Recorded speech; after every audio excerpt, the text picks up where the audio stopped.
Took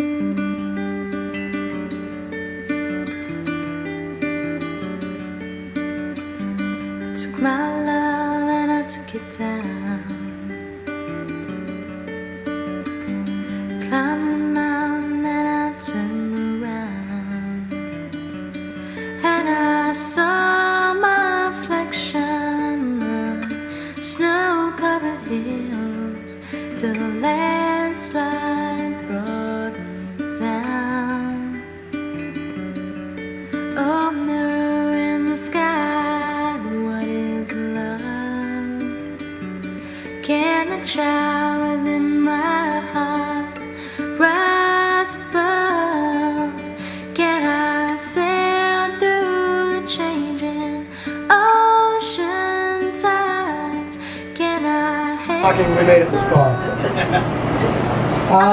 Back then I was pretty young and impressionable, and I will say that Rich had a really profound impact on my life. He was the one who taught me it was okay to love people no matter what their race, no matter what their age, no matter what their sex. He also taught me it was okay to hate someone, regardless of their race, regardless of their age, regardless of their sex, just so long as you did it while laughing like a drunken teenager and you did it right to that person's face. It was okay. I've honestly never met a person so capable of being such an a-hole while being a giggly, loving human being, and I think everybody could share that sentiment. I've always had a real hard time saying no to Rich. He was so convincing as he concocted his evil plans. One night, the two of us were loitering around the streets of Melrose, and we walked past a tattoo parlor, and Rich had this genius idea that we should get body piercings. It came out of nowhere. He thought it was such a good idea, and God knows why I agreed to it, but he let me go first. And after watching and documenting my procedure in complete horror, Rich decided that this was in fact a really bad idea, and it was time to get out of there and go for more desserts and cocktails. So insanely typical Rich. Couldn't hate him, had to love him, and so I did. Over the years, I learned to give Rich a lot of space, as I think a lot of us have. When we were traveling on vacation together, I always made sure to leave him 2 or 3 hours for his afternoon bath and nap time. If he didn't get that nap time, he was really just a grumpy old lady looking to pick a fight with any unsuspecting doorman or parking lot attendant, which he did. Also, before we traveled, I had to get in shape, and not working out shape like you would think. You want to get in shape. No, I had to go and stretch my stomach so that I could eat the 7 meals a day that Rich needed to fill each of his 5 stomachs and keep himself happy. It was human torture.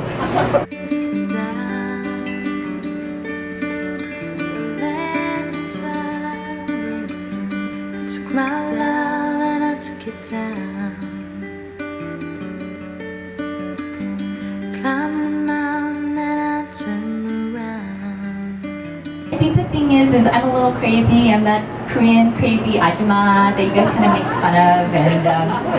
And what's great is that Rich was like one of the first people who made me realize that he could love me unconditionally, and I could be crazy, and I could still be a good person that he always loved. He taught me how to love myself. Obviously, I have the support of a great deal. That's how he treated all of you guys. It's just an amazing, amazing thing. What I have learned is, guess what? I'm actually a little bit less crazy because I'm a little bit more balanced. I know that's kind of hard to believe. Some of you guys may dispute that. And I'm actually kind of, opened my eyes to kind of see other people's perspectives. Who hasn't gone out with him where he's ordered everything on the menu and then some? Like, can you maybe get me that double bacon cheeseburger with no butter? And I'm lactose intolerant, but I'll have that mac and cheese. So he exploited my stereotypes and different races. I learned with him it's okay to make fun of my heritage in an effort to relate with people and share our differences because of our different cultural norms. So in other words, he was an equal opportunity racist.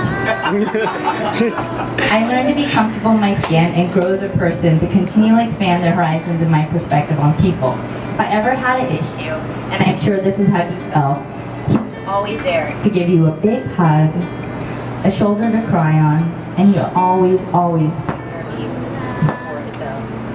And no more of this equal opportunity racist who wears a unicorn suit with a cigar out of his mouth for Halloween.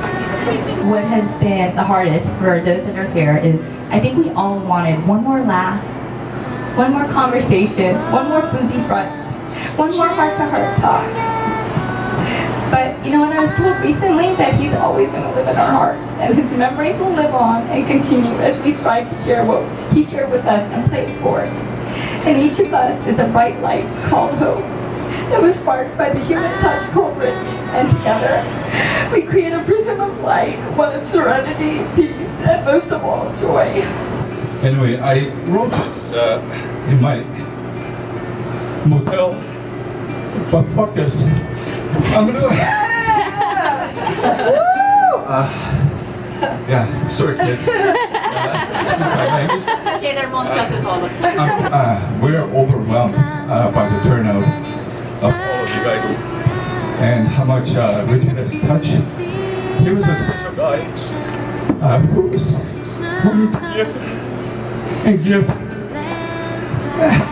Sorry. But did not want to accept anything in return.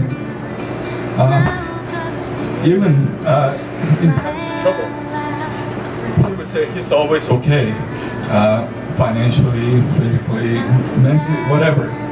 He always said he's okay. So we believed him because of the distance. I'm giving that as an excuse, and also because of the business, the hardships that we had back at home. That's going to be my main excuse, which is not it's not good enough. It hasn't hit my mom yet. I know. As many of you know, we haven't recovered his body, but we will come back for that later in time. It's really nice to know that you guys care for him as much as he cared for you guys. Some of the funniest memories. But the one story that keeps circling back to me is when I asked Rich, Jinsu, how he chose an American name. And I believe he and his family were filling out papers at customs, and he sort of like quickly had to pick something. And of course, Rich picked something on a whim, and that ended up being the most perfect fit. This week, being surrounded by so many people who were so connected to him, it's pretty obvious he was rich in friends. But he was rich in charisma too. Everyone, I was at Katsuya right after Dean and I moved out here, and because I assumed every gay man in West Hollywood worked out, I asked him if he did yoga. And actually, you guys, that's not true. I asked him if he did yo, and he interrupted me and said no. And then he changed the subject to molten chocolate cake. He was rich in generosity. It was like having a grandma again, since every time you saw him, he had at least one shopping bag for you. Sometimes it was a shirt with a cat on it. Most of the time it was 7 donuts and a cookie. And good luck telling him you didn't want any, it somehow wound up in your mouth. Trips with him always included a well-worn guidebook, and in between gluttonous meals you would actually see the historical places that Lonely Planet suggested. And he would take pictures of every museum piece, every plate of food, and you guys, a lot of random strangers. A month ago we had reservations at Katsuya, and when we called to confirm, we were informed that Rich had canceled them because he thought we should eat somewhere else. He was rich in his beliefs, not just the ones about certain groups of customers, but in how much he loved and cared for his family. He would do anything for them. And Hannah, he was so proud of you and wanted so much for your future. And we know that you had a very special place in his heart because you're the only one who's seen the inside of his apartment. Piece of riches that I will hold on with me forever is the richness and friendships that he made. The depth to his love and his appreciation of people is something I will strive for in my life. Rich would say that line is stupid and I shouldn't say it. But I hope that we all continue to find a way to come together for years to come.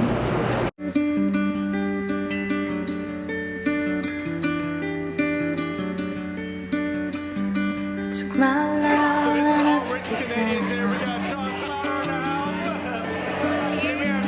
Turned around and I turned around, and I saw my reflection on snow-covered hills till the landslide brought me down. Oh, mirror in the sky, what is love? Can the child within my heart rise above? Can I sail through the changing ocean tides? Can I handle the seasons of my life?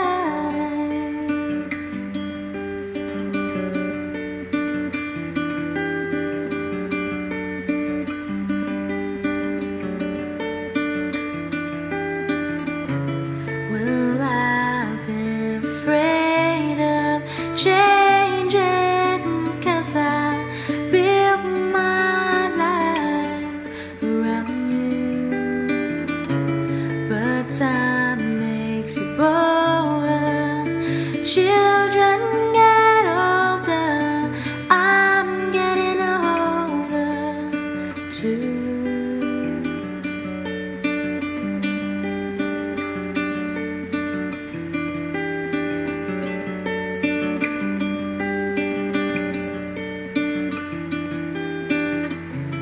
Well,